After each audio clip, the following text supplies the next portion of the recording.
উপরে আছি, আমার বাঁ পাশে অর্থাৎ আমি যে দেয়ালের শেডের নিচে দাঁড়িয়ে আছি, এখানে ব্যাপক গোলাগুলি হচ্ছে।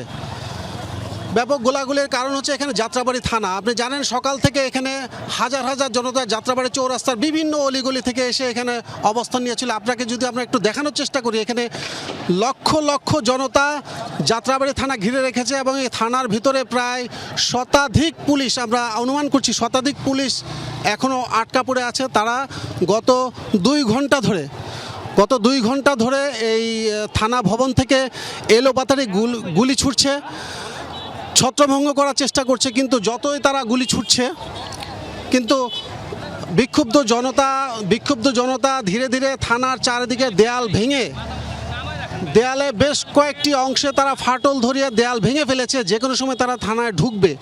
কিন্তু আমরা গত 2 ঘন্টা ধরে এখানে আটকে পড়া পুলিশদের অসহায়ত্ব আমরা এখানে দেখছি। আপনি যদি একটু ডান দিকে আপনি দেখেন যে যাত্রাবাড়ি হানিফ ফ্লাইওভার থেকে ঢাকা চট্টগ্রাম রোড অর্থাৎ কাজলা ফ্লাইওভারের দিকে লক্ষ লক্ষ মানুষ, আমার পেছনেও আছে হাজার হাজার মানুষ।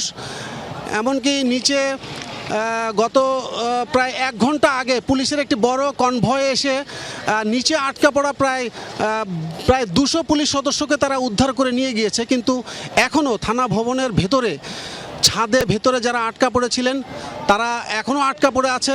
আপনি দেখছেন যে থানার চারদিকে বিভিন্ন যানবাহনে আগুন দিয়ে ধোঁয়ার কুণ্ডলি দেখতে পাচ্ছি আমরা।